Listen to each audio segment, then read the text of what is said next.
মুছলমান সমাজক মূৰ্খ আখ্যা দি তুচ্ছ তাচ্ছিল্য। হিন্দু ধৰ্মৰ তেনেকুৱা একো স্থানেই নাই য'ত তেখেতলোকে মাইক ব্যৱহাৰ কৰে, অকল ব্যৱহাৰ কৰে যদি মুছলমান মূৰ্খ মানুহবিলাকে। বিতৰ্কিত নেতা ইউনুছ তামুলীৰ বিৰুদ্ধে তীব্ৰ প্ৰতিবাদ। থানাত এজাহাৰ দাখিল কৰিলে সচেতন মহিলাই। পৃথিৱীত আটাইতকৈ মূৰ্খ মানুহ যদি আছে সেয়া মুছলমান বিলাক। এই মন্তব্য কৰি পুনৰ বিতৰ্কৰ কেন্দ্ৰলৈ আহিছে নিজকে নেতা বুলি জহাই অহা শিৱসাগৰৰ ইউনুছ তামুলী। পৃথিৱীৰ ভিতৰত আটাইতকৈ মূৰ্খ মানুহ আছে যদি মুছলমান মানুহবিলাক। মছজিদৰ আজান মাইকত নিদিলে নহয় নেকি?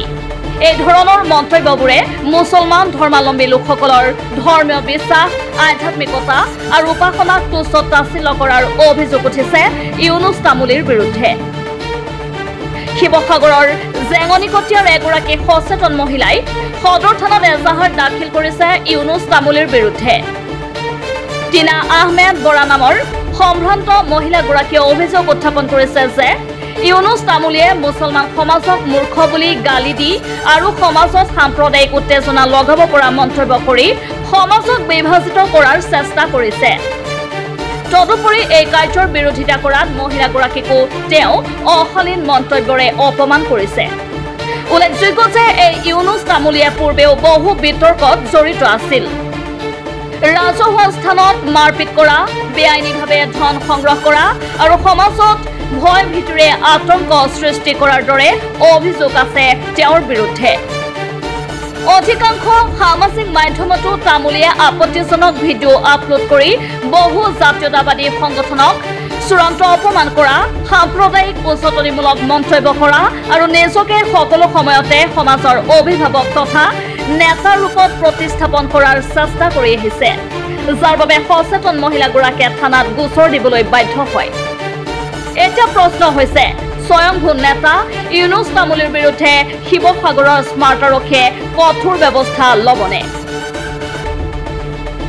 পৃথিৱীৰ ভিতৰত আটাইতকৈ মূৰ্খ মানুহ আছে যদি মুছলমান মানুহবিলাক।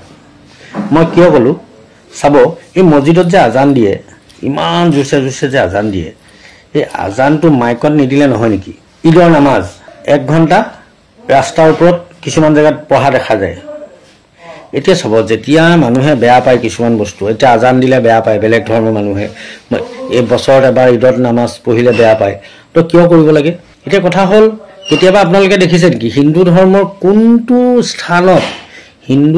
কোনটো স্থানত মাইক লগাই তেখেতলোকে কিবা কৰে? কওক, ক'ৰবাৰ উদাহৰণ আছে? আপোনালোকে নাপায়। হিন্দু ধৰ্মৰ তেনেকুৱা একো স্থানেই নাই য'ত তেখেতলোকে মাইক ব্যৱহাৰ কৰে, অকল ব্যৱহাৰ কৰে যদি মুছলমান মূৰ্খ মানুহবিলাকে। হিন্দু ধৰ্মৰ মানুহে কেতিয়াও মাইকৰ ব্যৱহাৰ ক'তো আজিলৈকে কৰা আমি দেখা নাই। গতিকে এই হিন্দুসকলৰ পৰা আমি জ্ঞান ল'ব লাগে নে নালাগে কওক? আৰু এইসকলে আজানৰ অপ'জ কৰিবই। 5 মিনিটকৈ গোটেই দিনটোত 25 মিনিট তেখেতলোকে কিয় শুনি থাকিব? কিয় শুনিব? কেতিয়াবা হিন্দু ধৰ্মৰ মানুহক দেখিছে মাইকত কিবা বজোৱা? নেদেখে আৰু কেতিয়াও দেখাও নাই। এতিয়া কথাটো হ'ল কি, আমাৰ 1 নম্বৰ ৱাৰ্ডৰ জেঙনিকটীয়া চাৰিআলি এজন মানে বিতৰ্কিত ব্যক্তি, নাম হ'ল তেওঁৰ আপোনাৰ ইউনুছ তামুলী। তেওঁ মানে আজি 2 দিনমানৰ আগতে সামাজিক মাধ্যম ফেচবুকৰ যোগেৰে এটা ভিডিঅ' মানে তেওঁ ভাইৰেল কৰিছিলে। ভিডিঅ'টোত তেওঁ কৈছিলে যে গোটেই সমগ্ৰ মানে মুছলিম সমাজখনে মানে মূৰ্খ। তেওঁ মূৰ্খ বুলি ক'লে লগতে মানে আজান বন্ধ কৰিব লাগে, নামাজ বন্ধ কৰিব লাগে, আজানৰ শব্দৰ কাৰণে তেওঁলোকৰ অসুবিধা হয়। ঈদৰ নামাজ ৰাস্তাত পঢ়ে, গতিকে তেওঁলোকৰ বহুত অসুবিধা হয়, ৰাস্তা পদূলিৰ বহুত মানে প্ৰব্লেম হৈছে তেওঁ।